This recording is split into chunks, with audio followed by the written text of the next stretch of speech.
Hello, everyone, and welcome back to the 6 Degrees of Leadership podcast. My name is Brian Hendricks, and I will be your host in this series, which is built around helping each of us be the best leader we can be in our daily and our work lives. I call the show 6 Degrees of Leadership because I hope to create a network of leaders worldwide, whether we have the official title or not. We were all just 6 degrees from one another. Now, in each episode, I will interview one person about what leadership means to them and how we can implement some of their everyday practices into our own lives. You all are going to love this episode. This week's guest is a best-selling author, a pastor, a wonderful father, and truly a dear friend to me, Justin Lester. Justin talks about how to balance all the tasks of being a leader while still making time to connect with your team and making sure to be present when you are home.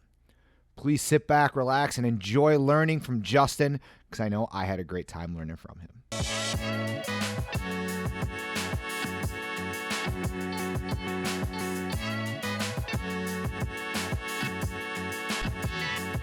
All right, ladies and gentlemen, welcome to the third episode of 6 Degrees of Leadership. I am your host, Brian Hendricks, and joining me today is someone who's very close to me. He's been a friend for a long time. He's been a roommate at times. We've traveled the United States together. We played basketball together. We've done laundry for Marquette University women's basketball team together. We got lots of stories. One of my closest friends in the world. And I love that I can call him the Reverend Justin Lester now. Justin, thanks for joining us today. How are you? I'm wonderful, man. That is crazy you say that. Can you believe we've known each other since 2006? We're almost 15 years, man. Over 15 years. Yeah, we're old now. Yeah, we're old. We're talking about we have families now. I remember back in 2006, we're talking, hey, I want to coach high school basketball, and you want to lead a church. Fast forward, I'm coaching high school basketball, and you're leading a church. And I remember telling my wife that a couple of years ago. I was like, Hendricks and I prayed for these moments. Like, we're doing the very things we prayed for, just walking down Wisconsin. Just like, man, we're going to do this. We're going to do this, man. And I'm so proud of the man you become, man. I'm so proud of you, man, and happy to be on here and happy to be a part of this today, man. Yeah, I appreciate it. And again, it goes right back to you. I mean, it's we're going to talk about a lot of leadership. We're going to talk about, all three of your books. But I was reading Necessary Endings a couple years ago, and I was going back through my notes. And one of the things you talk about in there is you are living somebody's tomorrow. And I'm like, wait, Justin's living 2006 Justin and 2006 Brian's tomorrow. We're living it today. That's it, man. And it's so cool. It's amazing to think through that, and it's like, that's where I believe the future is a memory to God, right? And that's where our prayer time is accessing, like, what is it that God is remembering that we have not, our faith has not risen to a level to trust, right? Because everything that happens is no surprise to God, positive or negative. And that's not, that raises the question of like the Odyssey, like, why do bad things happen to good people?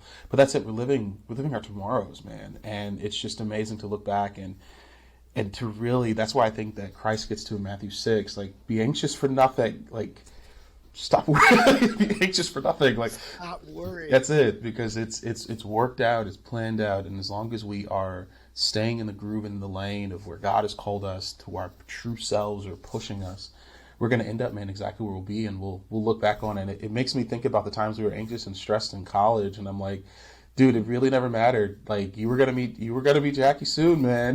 Like, you were gonna meet her. Yeah, and I was so mad about relationships, and then literally the day before I left to go to Nashville, I meet my wife.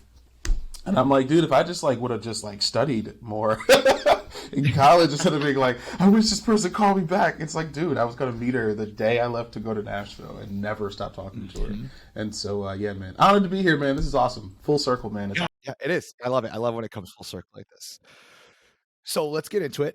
First question I always ask, and you know me well, you know my love of superheroes. You know my love of, I call them origin stories.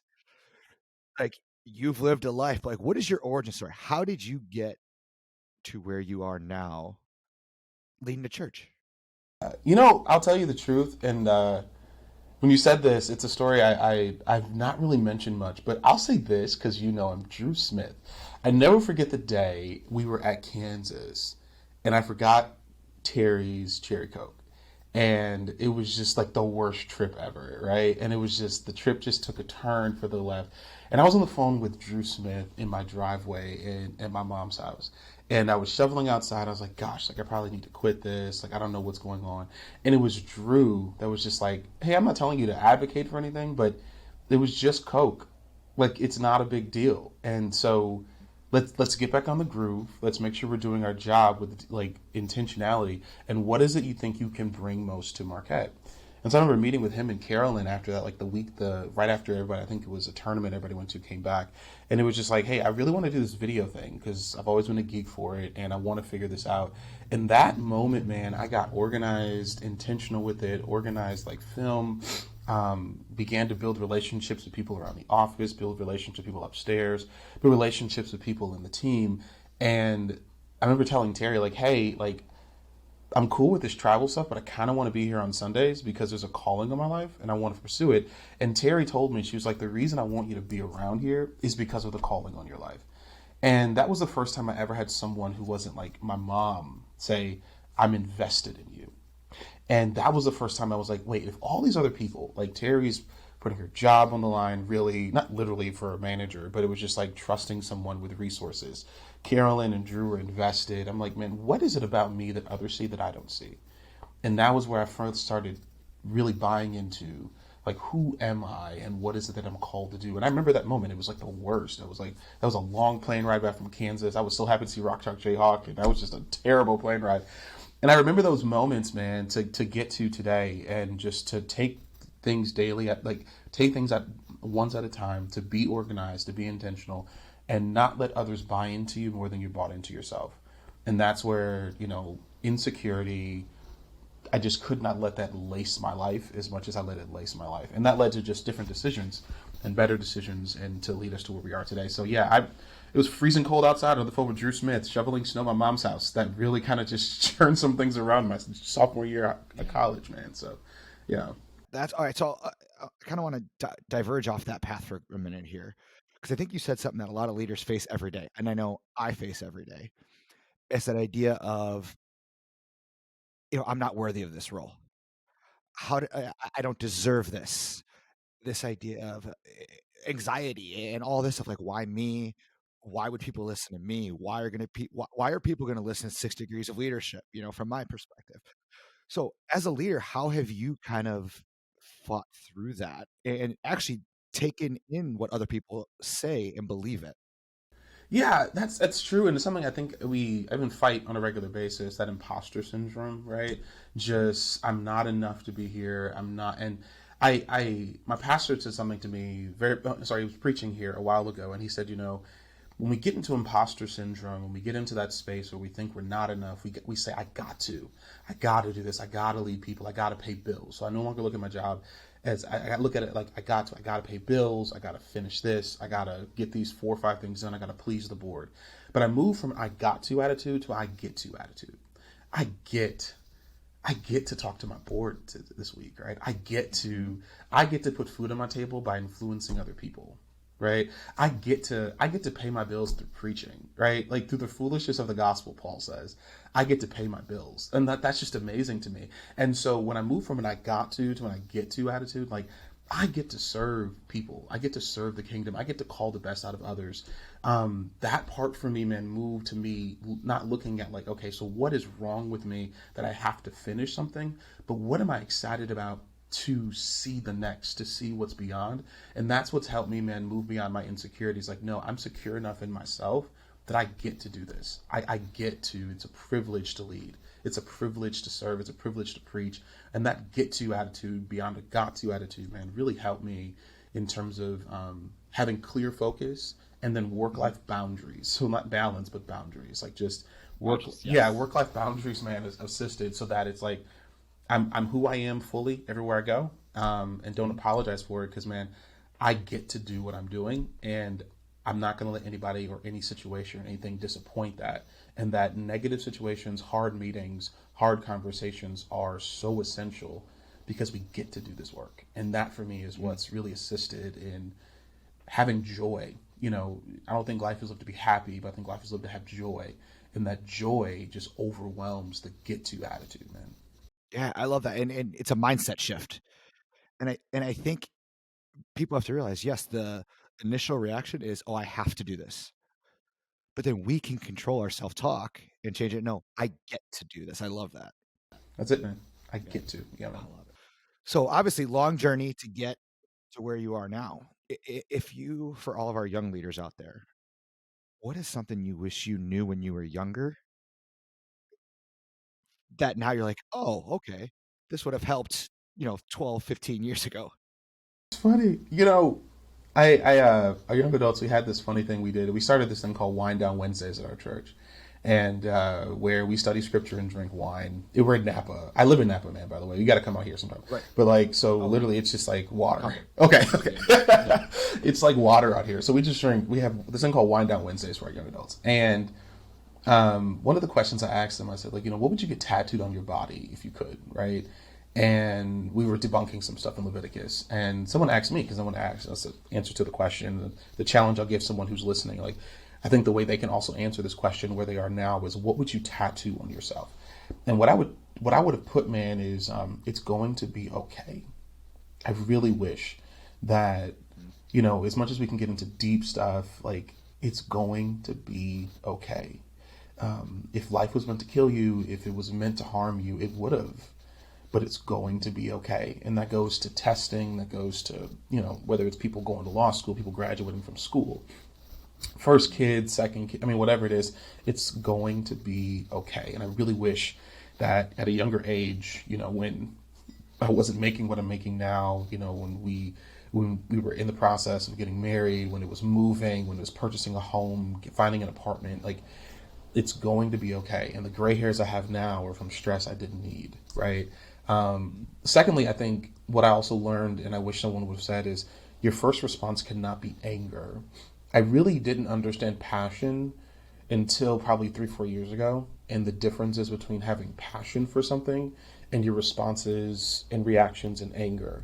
And I used to respond, man, to a lot of things in bad emotions. So there's anger, insecurity, animosity, frustration.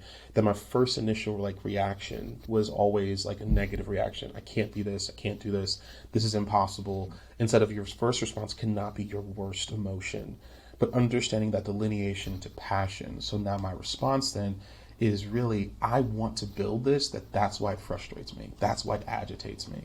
And so I love this so much that's why it bothers me. And so now instead of responding with anger, like, you don't like me, it's, no, I care so much about this that I'm not going to sleep until I figure out a way to fix it, heal it, move it, progress it, build it. And so I had to shift. I wish somebody would have told me, like, hey, listen, let's take a breath, pause, pull back for like 5 minutes, grab into your hobby, and then come back to it, because you care so much about it that you aren't your worst emotion, because those will cause you to make bad decisions, but you actually really care about what you're building. And so those are the two main things for me, man. It's going to be okay. And your first response cannot be your worst emotion, because you really, really care about it. Let's build with it. I love that. And this is why I know you and I are so close. Oh, just right over here, I literally have a sign that says, everything will be okay. 'Cause it is, that's huge. And what I've noticed a lot of times too with people, not just leaders, but people, is that gut instinct, that gut reaction is to go negative right away. And I love what you said. Take that minute, take that 5 minute, take your box breathing. I teach 4-2-4 breathing. Diffuse that emotion first, then give a response. It makes all the difference in the world. I told someone the other day, I said, for some reason we trust our gut reaction so much, but I'm like, your gut can't even handle whole milk, right? So why are you trusting your gut? And, and it's funny to me, but it's like, I want us to put it in perspective. They're like, you're trusting your like, you have to raise your instincts, teach your instincts, change your instincts to trust your instincts. And I'm like, we're trusting traumatic responses. We're trusting reflexes that were learned in trauma, right? Like, if our children learn our emotions starting at the age of 3, how to respond to things, we don't really have a concrete root to understand, like, this is why I respond like this. And so we have to really name our instincts, name our emotions, and then, change our reflexes, man. So I was like, yeah, you can't even handle milk or pork. Why are you trusting your gut? I love that. And I think too that, because when we change our mindset, our team, the people we lead, realize that. And I think one of the most important things I talk about it with so many people, and people ask me all the time is how, not necessarily, well, we'll get to motivation, but how do you foster more of a positive work environment? I mean, our world is faced with negativity. So, in your book, Necessary Endings, which again, we're going to take a little bit deeper dive into later. One of the things you talk about it is winning people to work for a more significant cause than you is your gift of energy. How can talk to me about that? How can you show your energy to motivate people, one for a positive work environment, but to get excited about your mission, about your task, about your goal? If I'm not excited about it, then you're not excited about it, right? And if I'm not living for it, if I'm not living and breathing what we're doing, if I'm not showing you balance, if I'm not showing you consistency, if I'm not showing you buy-in, not just to like what we're doing on our workspace, but to myself, right? So I can't, for example, my church, I can't preach a value system of family first if you don't see me excited authentically about my family. And that's not showing them off. That's literally, I sit with my wife during worship, right? And so it's like I'll be in the back corner with my wife, or my son sits with me. It's little things like that that show like, no, I'm a father first. And at the end of the so it's we have to be excited about our values. And too often I think we do a very good job of these old school teamwork pictures on the wall. And we're all in a circle in a picture, or we love putting these Get quotes the up. penguins all together. Yeah, man, that one, or the birds flying in the same direction. Like, that's beautiful things. But conflict is going to teach you if your values are true, right? And too often we have these values that are really good posters, but they're not practical and they're not applied. And that's where it's like we must be excited about our values. We must be excited about what we're doing, and excitement in such a way that our people working under us see us like working on a casting vision. So I believe I like to lead it two things. I like to lead in a way that's easy for me. So I hire my weaknesses. Number one, I always hire my weaknesses. I know how to do a lot, but I'm not skilled in all of that. And so I'll hire my weaknesses and pay you to do those things. So I'm sorry, and then pay you to get better. So like, for example, we just hired a full-time finance person here at our church, and we're sending her back to school. We hired a full-time tech director at our church, and we're sending him to conferences and back to school. I want you to be the best at it because I'm not going to do that, right? So I just took social media off my page. I can do it, but I'm going to hire someone to go. And Right. I'm so bought into you. I'm bought in not in just to your work here, but I'm bought into you beyond this environment, that I want you at your absolute best. That engenders excitement, engenders consistency, and tells you I'm so bought into who you're becoming and who you are, that I'm gonna give space for you to get better, and get better than even what I can see about the opportunity. And that's where then also delegating and following up, man. Like I'm a huge delegate and follow up. Like I like sending emails, and I literally there's a book by Paul Paul Conant. He's the former executive director of Chewy, Nabisco, and he talked Okay. about this thing called touch points. And he said literally to budget time in your calendar for stand up impromptu meetings, right? So in my calendar, man, a way that I show this excitement is in my calendar, I literally have room, like on Thursdays, for example, from 1 to 3, where I have time for impromptu meetings where I just go randomly check in with my staff. How are y'all doing? What are you eating today? How are your kids? What's going on? Because I Mhm. care about you as a human, and that engenders a culture that says like, hey, like I'm touching your head, your hands, and your heart, right? That's what Connect just comes talking about: head, hands, heart. And as long as I'm touching your hands, head, heart, and I'm budgeting time for you in my calendar, I'm never too busy to know you as an employee. And then therefore, when I lean in on you, it's because I'm leaning in on purpose for the good of the organization and the good of what we're doing, and to get you bought into something that's so much bigger than you, but we still can get there. So if vision has to be large, but it has to be chewable. It has to be large, but it has to be chewable, man. So yeah, all of that. There, I love it. Yeah. I love it. I mean, and there's two things that really stood out to me. Our second episode here was really cool for me because Ed Hendricks on, who's my dad, and he has said something my whole life. We talked about in the episode, but you just reminded me of it. Is the behavior you exhibit as a leader becomes the acceptable behavior of your team. So if you go out there and you're preaching family, family, family, and yet you don't talk to your wife, You have no idea what's going on in your son's life, and people notice that. It means nothing what you say. Like, that's huge. You gotta walk the walk, and if you talk it, you better start walking. Otherwise, it means nothing. That's it, man. I can't preach outreach if they don't ever see me doing outreach. I can't preach community engagement if I'm not actually at the meeting. It's the same thing, man. You know, this too goes with our homes. I can't tell you I love you and I'm never home. I can't tell you I love you and you don't see me cooking or cleaning or present or taking care of things or planning dates. And I think one of the issues too with leaders, and something I've learned in my own life and something I failed at, but also now trying to turn the corner on, is I would talk a whole lot of stuff at church, but it wasn't until my mother-in-law actually was here at our house for Christmas 3 years ago. And she was like, Justin, you talk so much about personal devotional life, but I've never seen you have devotion at home. And I was like, what the, like, I'm like, and yeah, and I'm like, dude, I've been at this stuff for years. I write sermons every week, but she never, I'm up in this pulpit. She was at our house for a month. And I'm in this pulpit, man, preaching about 15 minutes a day, start your day with 5 minutes. And she was like, I'm not trying to be mean, but I've never actually seen your devotional time. And that was the first time I was like, now if my mother-in-law doesn't see it, my wife doesn't see it, my son doesn't see it. And so I can't, so like I'm getting up here and I'm like, it's not necessarily hypocritical in terms of folk out here drinking and smoking and sex. It's literally Right. my mother-in-law, who's been with us for a month, can't call one day in 30 days where she's seen me bring my family together to read scripture, to pray together, to know what our prayer points are, to know what's going forward. And so it was something I noticed. I'm like, if I'm not doing that at home, what values am I teaching at work? What values am I telling my employees that I'm not following through on? Because it's just, this is what we're supposed to say. I'm supposed to tell you to have a devotional life.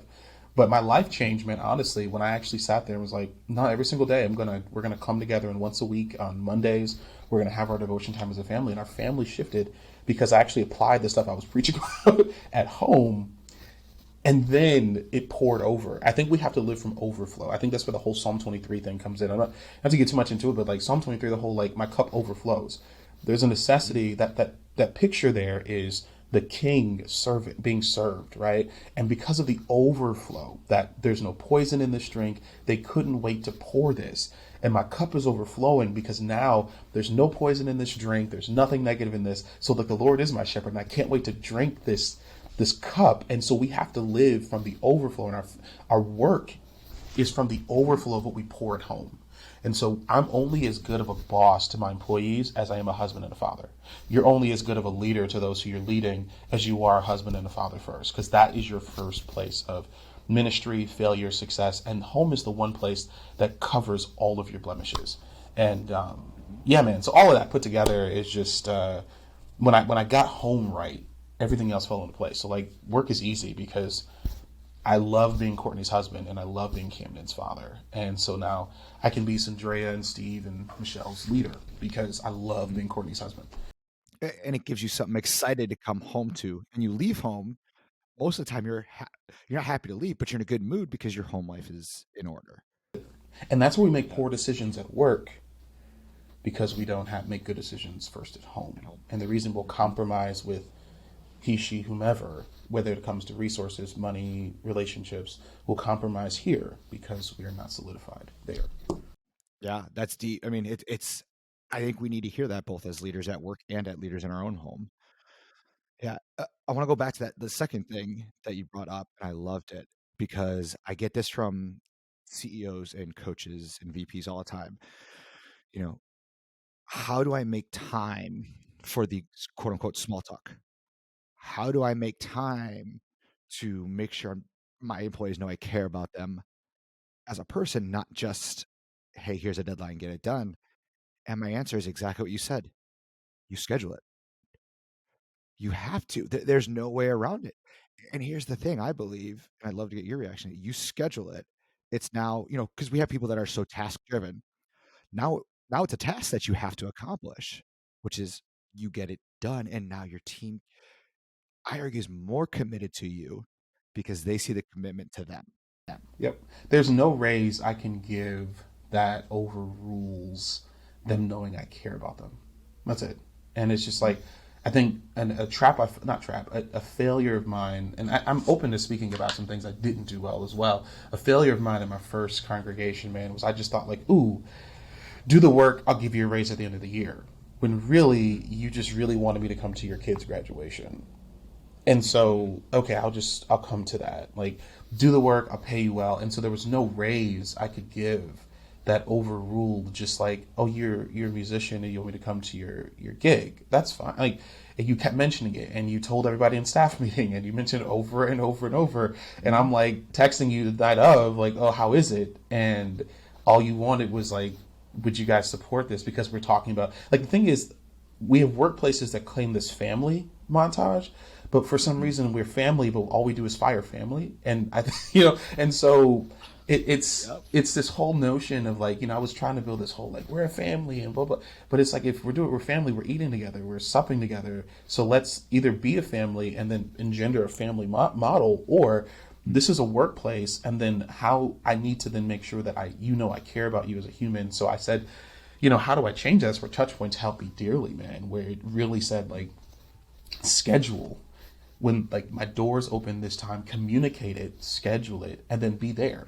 And so it's standing on my calendar. I have time. I think when I even messaged you the first time about time frames, like one of the time frames you had available was a time I have available for my staff to just come and talk to me, or for me to go bother them. I'll send them cookies and things like that just to let them know, like, I see you, I got you, and there's more that I've received from them in that than like a cost of living raise, man, will not give, or some massive raise. Like, am I cared about in this place? Because if not, they'll find some place they're cared about, and the same person, and that cost of this, man, the cost of acquisition versus the cost of loss is Holy cow. Jesus, man. Yeah, I don't know. I'd rather, it's cheaper to keep them. It's cheaper to keep them. It is, right? Well, I mean, you're seeing that in the corporate industry, any industry right now. It is such a high employee market. There's so many jobs out there for people to go get that if they don't feel trusted and cared for, they're out. Believe, and that cost of acquisition will bite you. I've been there, and that cost of loss versus acquisition. I would much rather pay you, X amount of dollars more and listen to you tell me about, your kids than to have to start all the way over on board, put it out there on Indeed. The cost of caring is so much cheaper. Yeah, and if you have the good people, keep them. You want to keep those good people there. That's it. Keep them and grow them. Yeah, exactly. Keep them and develop them, grow them. Like you talked about sending people back to school. That's development. So now you care about your team and you're invested in their development. Why are they going to leave? And I think that's one thing we have to be humble enough as leaders too, is there's certain areas I want my employees to know more than me in, right? And I have to be humble enough to say, like, I don't need to know everything, like my tech director. I don't need to know everything about every cord in this building, but you better be an expert. I don't need to know everything about every single accounting practice. Like, I know enough to know, like, we're not cooking anything, there's nothing weird happening. But I don't need to know everything about every law and every practice. That's your job. But I want you to be the best at it. And I want you to know more than me, and then I'm going to pay you to be there. And the moment I feel like our organizational capacity cannot match your capacity, then I will assist you. And I've done that before too. Like, hey, listen, your capacity has grown. This place won't help you grow. Let me help you find something, cross compared to like, let's leave in disgust and dismay and severance and NDAs. Like, it's just not. It's not right. No. It's not. Yeah, it's just, that's it. Yeah, it's just, whew. Let me pause here really quick. I just gotta say this, man. I laugh at this today because I was telling Court, I was like, I love that Hendrix and I are having conversations like this because it just it always flashes me back to like, we were washing laundry, man, through college. And it's like, we're over here now talking about NDAs and laws and accounting practices and hiring and firing practices and culture, organizational structure. And I just find it's awesome to anyone else who's listening to this, who's there. You're not going to stay there, I promise you. But it can teach you something. that laundry stuff taught us consistency. Right. It's like, yeah. Well, and I think it also taught us it was the value of relationships. Jay, I cannot get over there tonight. Can you take this shift? Boom. Hey, Brian, I got church in the morning. I'm preaching. Can you please do laundry? Yeah, I got you. No worries. It's having that back and forth, building that trust. That has helped me so much in my life, running a company now with employees.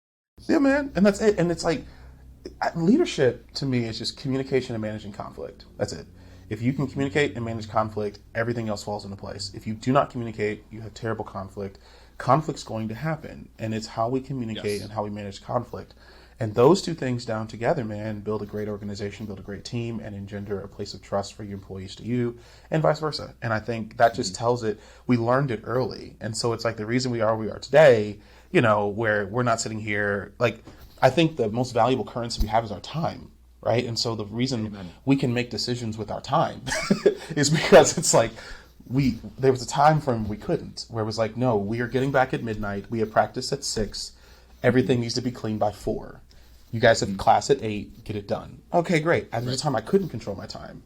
Now I can control my time, and so it's just. But all it is communication. I mean, kind of like you just said, man. So it's just I'm laughing to myself because I'm like, dude, I never would have thought like 10 years ago. Like I have Courtney Weibel's jersey here with Dwayne Wade's signature, and it's just funny.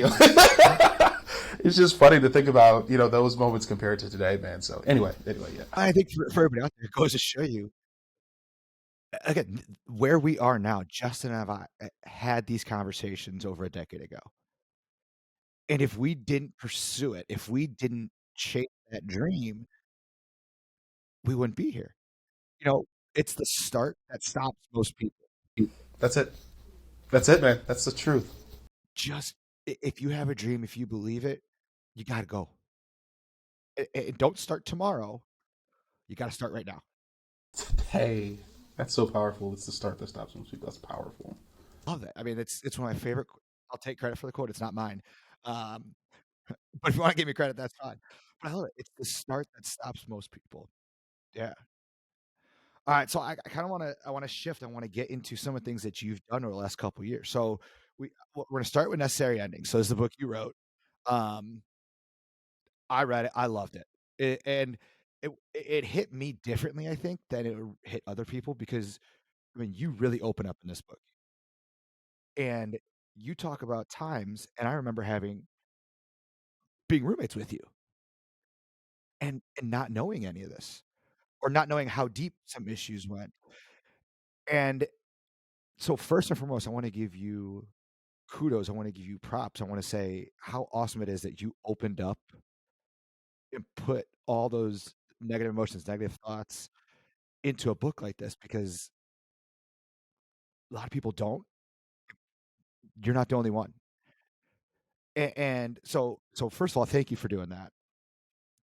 Secondly, I mean, there's I was talking with some people, and to me, the showings of a good book is after I read it. What does it look like on the inside? And I mean, I have this highlighted maybe every other page. There's stars anywhere.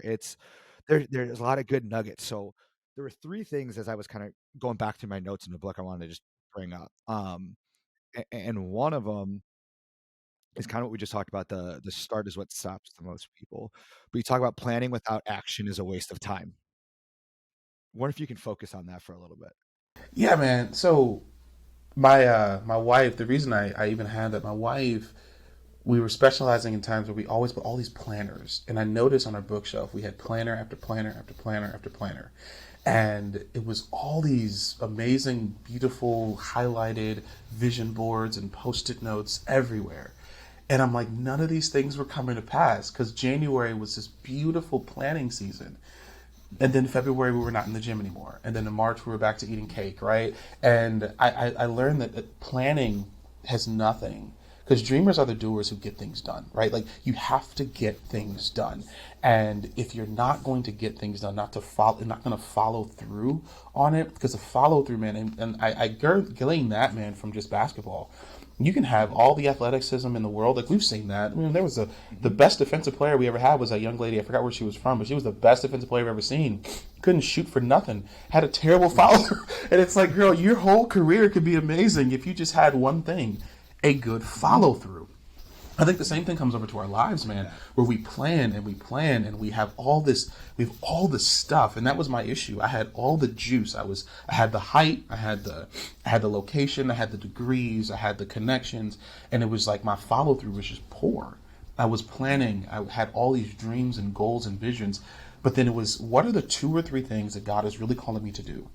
Who are the people that are around me, that are inside of my circle, that will hold me accountable to what I need to complete? Let me give my focus to that and there move from just planning to be great to actually being great, planning to do Hmm. something to actually doing it.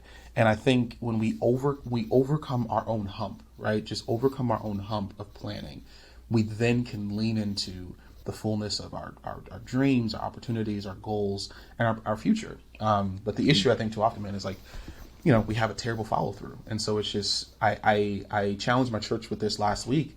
We have a Sunday called Personal Vision and Business Plan Sunday, where I challenge every entrepreneur to bring their business plans to the altar and lay them on the altar. And I prayed over every business plan that this Cool. is no longer a plan. This is your action steps.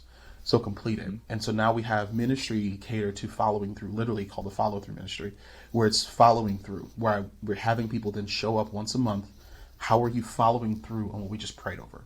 Because I no longer wish to have all these individuals in our church like, I'm fit to. Like, great. Like, I'm about to do this. I'm about to do this. And it becomes a marker in time. Like I have people in my circle who are about to do this, about to start a Hmm. business, and they were about to start their business back in college, right? And it's just when you look at like living in Silicon Valley now, man, like when you look at Facebook, when you look at Twitter, you look at Snapchat, those were all dreams that these doers Hmm. got done. And Hmm. that's where we got to get over the hump of planning. Like, and that's where I call these one of these the deaths. It was a funeral to my last plan. I had a plan of Yep. children. I had a plan of church. I had a plan of church growth. I had a plan of writing a book. I had a plan of all of that. But if it wasn't for my wife forcing me to follow through, Hmm. if it wasn't for my church actually supporting this work and allowing me to preach through it, and if it wasn't for me actually getting away, sitting down, opening a computer, and writing it, these things have been locked in my head, and the freedom that we've seen from people across the country who've read it that have found freedom in their own plans, I'm like, man, the dreams that we unearth because I follow through in mine. That's what happens. There are people like my last thing I'll say. There was Terry Tippus Williams said we are walking around, Brian, with wild mercy in our hands. We have Hmm. wild mercy, and God has gifted us this wild, uncontainable, uncontrollable mercy. And if we give it to others, it's going to cover their failures, cover their dreams. And so I'm sitting here like when I wrote this book, it was wild mercy. I want other people who feel uncomfortable with themselves to be covered, to see that God loves them, that they have a future. And I just wanted to give a bunch of wild mercy. And I'm like, why am I walking around trying to contain mercy? Because I've been given it. When now, like, my Yeah. story is just the reason I woke up from the bed in Vanderbilt. I never forget, I was at Vanderbilt Health. The reason I was able to wake up, I was so mad at God. I was like, oh my God, like I thought I did it right this time. I remember waking up from that, and I remember committing to God, like, you know what, if you let me live, I will do whatever you need me to do.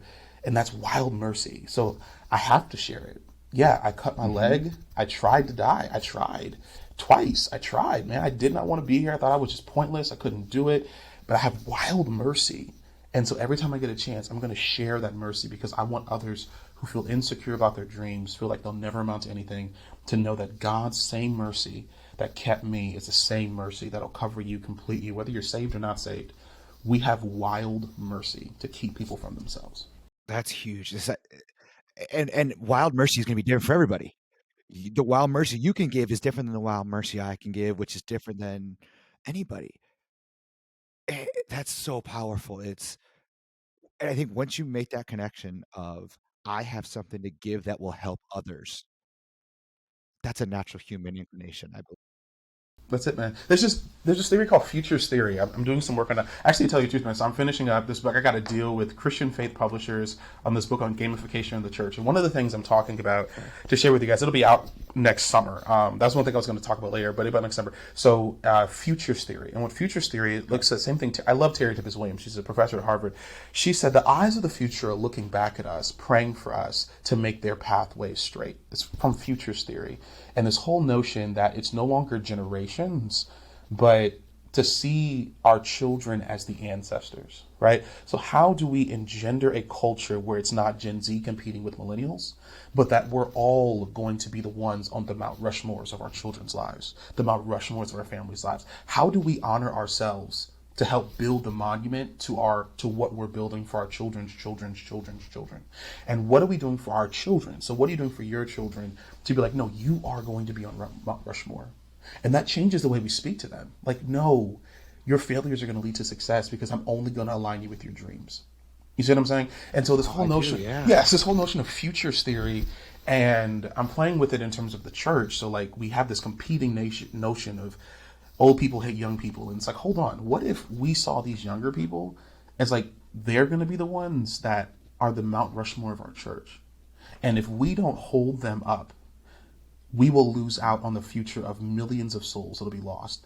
And it goes the same thing with our children. Like even my son, just like, no, my son is going to do amazing things. And if that means it's music, it's music. And I'm going to align you with music. If that's writing, it's writing. I'm going to align you with writing because I want you to be the absolute best you possibly can be because the eyes of the future are looking back, praying for you to make their pathway smooth.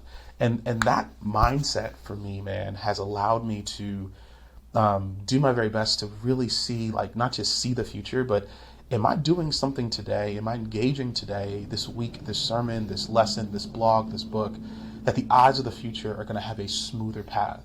So I don't want people who were in situations I was in that had like a bad relationship with their father to feel like life is over because of whatever your dad did to you. I want to smooth your pathway out. If that happened, let's reconcile it, let's talk about it, and let's go forward. If you are wrestling with uncontrollable depression and don't know how to name it, don't cast it off into alcohol or women like I did in college.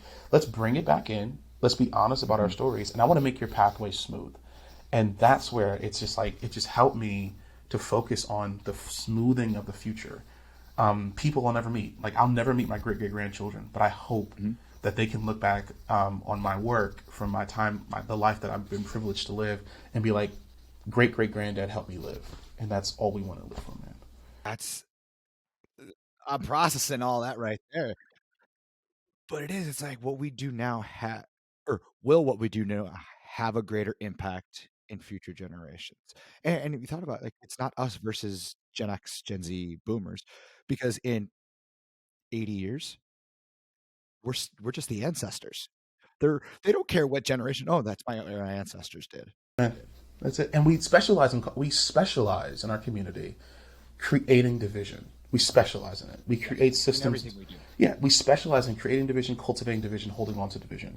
And I think we do that generationally, racially, sexually, genderly. We do it in such a way where we have to be divided. And I'm like, what would happen if we looked at Gen Z, looked at Gen Alpha, like our kids' generation. We looked at Gen Alpha and we said, hold on, like they literally are born at 2 knowing how to use a cell phone and we don't talk down about them.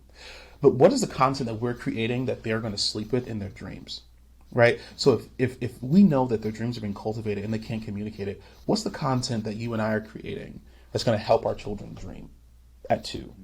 Because now the research will come out in 20 years. They're like, oh, cell phones did this. So since we know that's going to happen the same way, we had the Nokia phones and played Snake and it messed up life for us. How can we ensure that we close that door and smooth their pathways and help our children dream at 2 so that when they're 20, they don't know why they're dreaming so clearly, but because their parents or their friends put out content on their phones instead of talking down that they have a phone. It's little things like that just asking different questions gives you brand new answers, man. So Yeah, I love it. I know. I love it. Yeah. Oh yeah. I want to make sure we get to the two other big takeaways. Yeah. So the second one, it kind of ties in with that planning without action is a waste of time. Is you talk a lot in the book about visions, and I think I highlighted and I like underlined like I was a one of it. You said visions accompanied by anguish, confrontation, and skepticism. And then the very next line was, vision requires perseverance. Like with anybody, entrepreneurs, we talked a lot of entrepreneurs, young high school leaders.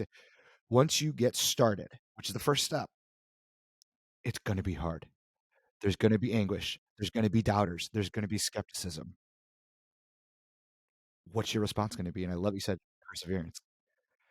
That's it, man. You got to choose your heart. And I'd rather, do you want your heart to be scandals and conflict? Or do you want your heart to be, this is going to lead to something that I've been dreaming and praying for?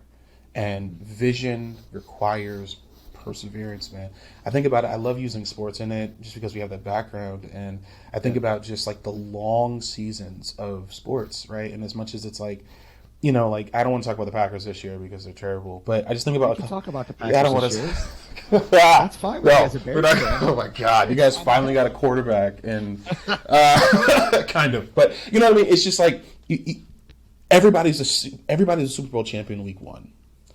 The end of the season, there's only one. There has to be who's the team that through injuries, through conflict, through changes of coaches, through sickness, through change of personality, through trades, who's the one team that's going to say through all of that, we believed in ourselves week one, and we believe in ourselves at the end of the season. To me, it's the same thing when it comes to our visions, right? So I remember just being when I was younger, I was like, okay, when I get married, we're going to do these 5 things, and these are the things I sense that God is going to call our family to. And it wasn't easy. There's movement, there's children, there's body changes, there's a death of parents, there's movement again, there's increase in salaries, there's lowers, there's all these different things that you can't foresee. But what I have at the forefront, man, is vision. And that picture of it comes with the story of Jesus just coming into the world. All they had was that Zechariah said, like, hey, Jesus is coming. The Messiah is going to come. Now unto us a child is born. Okay, it's been 700 years. And Zechariah goes to the temple every single week. And then this one time he goes, and Gabriel shows up and says, oh, by the way, Jesus is coming. Wait. All this time we've been praying and fasting and hoping and showing up and going. And you have to be consistent. You got to go to work. You got to put in the work. You got to send the emails. You got to follow through. You got to go to the meetings. You got to go to the conferences. You have to sit down. You have to be silent. You have to be open. You have to create the content. And eventually you'll look up and Gabriel's like, hey, by the way, in 9 months, Jesus is coming. He's going to use your wife to do it. Good luck. Hold on. Like the whole story, this, like, get the milk, go shopping. Right, like, go. Yeah. And so I think that's the part, man, where it takes perseverance, consistency, and follow through. And then on the other side, you look up and then you look back. Like even for us now today, man, like think of where we are now and to think like, geez, really? Like the movements and the changes and the jobs and the people and the opportunities and the failures, the successes, and to be like, yeah, we are where we are today because, and we're not, and shoot, man, we're just in our early 30s. We're not even done. Right. So we're not really getting started, but it's like we are where we are today in a very short period of time because through our 20s, we just kept at it. You said this. I'm praying for you about that and have that on my prayer list, man. Just these are the things I'm going to do, and I'm going to coach. I'm going to lead. I'm going to coach. I'm going to lead. All right, man. I'm going to pastor people. All right, we're going to do it. And now we are where we are today because it was okay. If I'm going to pastor him, I gotta go to seminary. I gotta follow through on this. I gotta say no to certain opportunities. I gotta stop doing certain things to be where we are today. And it requires a sense of perseverance and follow through. And leadership, man, you have to be able to withstand and respond to pressure. Mm-hmm. And that's where it comes in. So 100%, man. Yeah. Yeah. And then last thing with necessary endings, I want to get to the 2 children's books that you and your son wrote together. I think so much in today's world, when you think about leadership, when you think about entrepreneurship, when you think about coaching, whatever, it's grind culture. You got to stay up late. You got to wake up early. You talk about in your book, rest is not a luxury. It's a necessity. That goes against grind culture. But I would argue it's better to rest. God, I don't know if you've read Cal Newport's book, Deep Work. I actually listened to a podcast all about deep work. Yeah, so deep work, man. And deep work, I love that he's just like, no, there's a necessity for concrete focus, but concrete focus comes after rest. If I am not thinking clearly, because we have this hyperactive hive mind, he suggests, and this hyperactive hive mind gets us to think that sending, like, sending 80 emails a day, every couple of minutes, sending that, having all these different meetings, constantly. Like, busyness is not a good thing, and rest is where it's important. So to every person listening who is an entrepreneur, who's chasing after dreams, sleep, take your PTO, like, go on vacation, like, go on a date with your spouse, go on a group date with your friends. Because if you are filled with all of your passions, once again, you live from the overflow. And so your rest fills you back up again.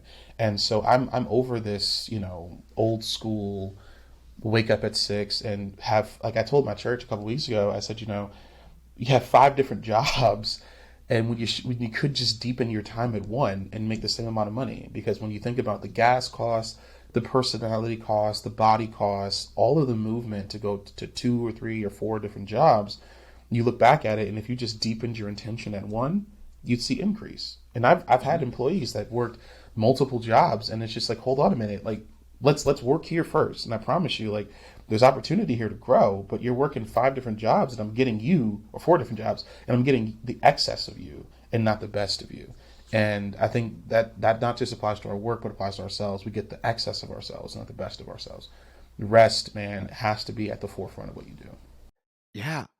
Which I think is a great transition into one of the things you talked about, because when you rest, you can actually be there in the moment, whether it's at work or whether it's at home, which leads me to this wonderful book. Uh, First of all, I love that your first children's book is about basketball. I'm very biased. I think that's amazing. I think this book is important for a lot of different reasons. As far as just representation in children's books goes, I commend you for that. I think it's great that you wrote a book with your son. I think that's cool. I think one of the things that has stood out to me just from a father standpoint is throughout the book, your character always has a reason to not go play basketball. There's always something where, oh, I have to go do this, or I have to go do this, or I have to go do this. But at the end of the day, you make time to go play basketball. That, I'm telling you right now, that hit me. I remember the first time I'm reading it with my daughter Reese, and I'm thinking of all these times where it's like, oh, hey, let's go play Pretty Pretty Princess. Well, I got to send this email. All right, well, can we play after that? Yes, but then I got to make dinner. Okay, well, but then let's go play after that. Yeah, but first I got to put your pajamas on. There's always a reason to not be there for you. And it's that little thing. Go play basketball. Go play Pretty Pretty Princess. Go do whatever. Like, I don't know if you meant to have that as a message in there, but that hit me hard. I didn't, and that's amazing. You're the second person to mention that to me, and it's amazing because that wasn't intentional, but I think that was something I was personally wrestling with too, which is why I think we're rooted from. I had this statement that I put on, it's on the back of my computer. You'll never regret 5 more minutes with Cam. You'll never regret 5 more minutes with Cam. And, whether it's like Pretty Pretty Princess, but for Cam, it's Paw Patrol and playing drums. And we literally have a mic stand, and I'm the guitar player, and he figured out a way to put the spotlight on his bunk bed where it looks like we're at a rock concert, and we play rock concert every night before we go to bed. And I'm like, the email can wait, the meeting can wait. Like, there's no meeting, no email that's more important than 5 more minutes with Cam. And we only get 18 summers, bro. Like, we only get 18. We get 18 summers, and then they get married, and they go to college, and they get married, and then they're broke, and they need all the money from us, and then like it's just all of that. And I'm like, when I put that in perspective, I'm like, no, I only get 18 summers with this kid. And so, yeah, man, it's amazing the perspective parents had on it that I didn't realize, I guess, was me actually vocalizing my own probably frustrations at the time frame because the whole COVID stuff, but my own personal frustrations. But yeah, the goal, man, like I said, there was a lot of books out. I've seen like black dads and daughters like do their hair, but there wasn't anything about black dads and black sons, dads and sons in general, just about routines and things that we do. And like, we also are brushing teeth and cooking and making breakfast and drinking coffee. And then also along with that, we got to go play basketball before we get in the car to go to school, And so that's where even the Brown Dog one came. Brown Dad, Brown Dog. I was going to ask you about that. Yeah, your brand new book. Yeah, man. Brown Dad, Brown Boy, Brown Dog. Yeah. Tell me about that one. Yeah, so that was the same thing where it was responsibility. So we had a dog in Rhode Island. His name was Lyndon. And before we moved, Lyndon got really sick, and so we sent him back to the place we purchased him from. But Lyndon, man, was a great dog, and so we named her Nina, sorry, in the book, based upon my sister's dog, Nina, Nina Simone, she calls her. But we're actually about to get a Portuguese water dog here. But named after Nina, Cam loves Nina. That's kind of the way we healed through not having Lyndon when we moved, and it was just responsibility, just going for walks, taking care of things, and trying to teach children and parents too to be a part of teaching our children to be responsible. We get so frustrated about our kids when they turn 15, 16, 17 about like, you never do this, you're not responsible. But what if we actually walked through and had language to responsibility? Like, so there's the excitement. I think the same thing applies to leadership. There's the excitement to start, but then there's a responsibility to stay. Like, it means I have to pick up poop, from the dog. It means I have to give the dog a treat. That means I have to deal with, like, even in the book, my anger. Like, Cam has really big emotions, we love to call it. And Cam, in his big emotions, often will be really excited or really angry about something. And so I remember even when we had to walk Lyndon, he would get frustrated that every time Lyndon did something, we'd give him a treat. How come I don't get a treat? Like, I went to school today. How come I? And he would get angry, and it's like, no, we have to teach Lyndon, and we're teaching you responsibility. There's a balance. There's consequences, and that was the goal of the book, and not by literally saying like consequences and balance and all of this and intentionality, but there's joy in responsibility. There's joy in consistency. And then we also introduced Courtney into it. She didn't know she was going to be a part of it until I got it together. And so she was like, oh my gosh, I'm illustrated now. And so, yeah, man. So, but yeah, it's just, as much as I love talking to leaders and things like that, I love being a dad. Like, I love being a dad, and I love being Courtney's husband. And that's where these books came out. We're like, let's vocalize family structure, family consistency, and how it all starts there first. And I think what's cool is you have that part, but it's also you're still showing your leadership. You're showing your leadership as a husband, leadership as a dad. It's entwined in everything that we do. Yeah. All right. So, all right, as we wrap up today, all right, 3 books out right now. Working on a fourth. Yeah, man, this is the manuscript. Honestly, this is the whole thing.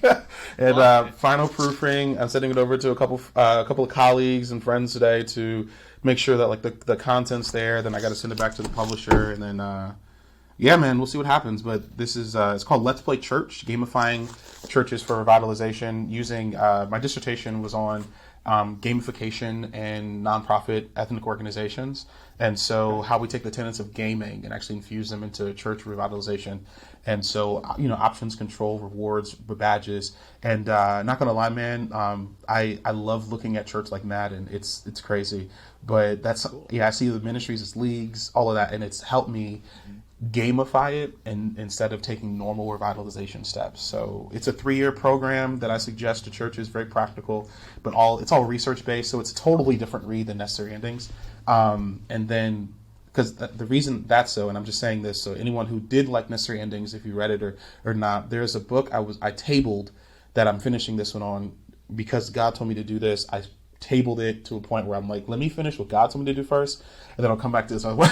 And the other one's called I'm Ready for Me, and a challenge for everyone beyond Necessary Endings. So the question I kept getting after Necessary Endings was like, cool. So like, I evaluated, I evolved, and I think a lot of leadership books stop there. So like, I've healed. Like, now what? And I'm so ready. yeah, and that's what this book is called. I'm Ready for Me, and so it's all about how I'm ready to live the life that I've now made a decision to destroy some things, to build some things, and how do I live into my own readiness. And that's about cultivating how to cultivate the right circle, how to destroy your idols and keep them destroyed, and then how to navigate like there's too many just from like injuries and sports and stuff. Like, it's one thing to get the hurt, and then it's another thing to live healed. Knowing that any little agitation the wrong way without therapy will make it re-injure the same thing. And so that's where this whole thing is. I'm ready to live healed. I'm ready to face my frustrations. I'm ready for new mountains. I'm ready for new drama. Literally, one of the chapters, I'm ready for new drama. I don't want the same old drama I had 10 years ago. I want new drama because it's going to lead to new opportunity and new relationships and new restoration. So that'll come out probably 2024. I started it, I tabled it, but this gamification one is the next one. So having fun with it. That's good. Congratulations. That's huge. Where can we get the books? How can people listening connect with you? Yeah, let us know because lots of knowledge so far today. JRLester.com is my website. And then my socials are all Mr. _ J Lester across the board: TikTok, Snapchat, Facebook, Instagram. I don't really use Snapchat, but across the board, Mr. _ J Lester or JRLester.com. Unless we can get all the books. I also have a notebook for those of you who are part of a local church. There's a notebook I put together called Sermon Notes. I want to help you take better notes during sermons. And so that's just a notebook on how I feel, what they sing today, what is God saying to me, things like that. And in it, the goal is to help you also hear the voice of God. So if you're struggling with hearing the voice of God, this sermon notebook is to help you discern, what did God say to my pastor this week? What is God saying to me this week? And how do I live into it? Mm-hmm. I love it. So make sure you check that out. Again, I took so much just from the 2 books I've read. I can't wait to get the new children's book you got out there. Last question for you. I wrap up with everybody is 6 Degrees of Leadership. Who are 1 or 2 people in your life that I should be reaching out to so I can learn, so I can grow, and we can selfishly have them on this podcast so spread their knowledge to everybody. Man, there's a guy in Rhode Island. You probably not heard of him, but he's one of the most brilliant men I've ever met in my life. Saul Kaplan. He is the CEO of Business Innovation Factory. I will connect you with him today. He's the CEO of Business Innovation Factory. Dude has done some of the most. He was one of the leading innovators behind Prozac. I wanted to leave that. Yeah, it's just a brilliant, amazing guy who has been thinking and dreaming about things. Like right now, for example, my wife works with him. She is leading this organization called Luna U, which is an app that has been developed for pregnant women across the country to give them free well-being over the course from pregnancy to 3 months postpartum. It was his vision for it, and man, like, one of the most brilliant guys I've ever met, has led, and so I think connecting with him. There's another guy named Sam Seidel. Sam Seidel, man, wrote a book called Hip Hop Genius. Hip Hop Genius is how to revitalize and reinvigorate urban high schools using the tenets of hip hop. His framework is what I'm using to write my book, but I'll connect you with Sam too. Sam is one of the most brilliant guys. He's a current professor at the D School at Stanford. One of the most brilliant guys I've ever met in my life, and is doing phenomenal work across the country. He was in Rhode Island at URI. He just got hired on at Stanford 5 years ago, and his new work, Creative Hustle, I would recommend. I'm actually just going to gift it to you. His work, Creative Hustle, with Olatunde, man, changed like the way that I saw how to use my gifts. And I'm just going to send it to you. Wow. And then he even has one where like how to write the perfect manifesto. I'm just going to send these to you. It's a whole booklet. I appreciate it. Yeah. Sam Seidel, and I'll connect you with both of them, if not today, then tomorrow. Sam and Saul. Cool. And then lastly, selfishly, but I just got to be honest about it, is my little sister. My little sister just became a licensed clinical psychologist. She's a part of a practice, but now she's starting her own practice. And when it comes to like healing, moving beyond, moving up to, moving into next seasons and new eras of life, my sister has been one of the wisest people in my life, to tell you the truth. Mm-hmm. And if she ever, and I say this to her, so I can't wait till she listens to this, if she ever were to trust all that God put inside of her, she would change the world. So I can't wait for that day to happen. So I think if there's someone, when it comes to some of the things you're speaking about in terms of the home stuff and how to consistently trust the advice you tell yourself, my sister, man, and her insight, and she's finishing her PhD right now. My sister, I think Camille, would be absolutely phenomenal, and her stuff is therapy with C. She has a whole thing. But Saul, Sam, and then my sister, I think, would be people I'd recommend. Love it. I remember I took 1 or 2 classes with Camille in grad school at Marquette. Yeah, love it. Oh, I would love to have her on. Good for her. I mean, it's not surprising. She's killing it in Harlem and just doing it, man. And now she's about to move. She's about to move to Chicago, and she's moving to Chicago, and she's got a practice. She's starting her own practice there. She's licensed now, and she's finishing her PhD all at the same time. I'm so proud of her. But if I were to recommend Saul, Sam, and then I thought about my sister this morning, I was like, Camille would be really great. Let's do it. We'll get them all on, hopefully. Yeah. Well, thank you, Justin, for taking the time. This was an awesome conversation. I learned a ton. I know our listeners did. Just thank you for blessing us with this time and blessing me with the friendship. Yeah, man. Same here. It's mutual, man. And excited for you, proud of who you are and the man that you've become, man. And to everybody listening, listen, I look forward to connect with you guys. And if I don't, I pray that something was said to you today that'll remind you that you are somebody. So, yeah. Thanks, Justin.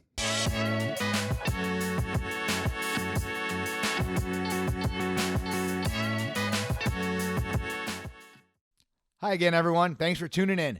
I hope you all picked up a tidbit or two from our episode. Now, please do me a favor and like, comment, and subscribe to this podcast. Each of those helps build our community of leaders. I appreciate you all. See you next time on 6 Degrees of Leadership.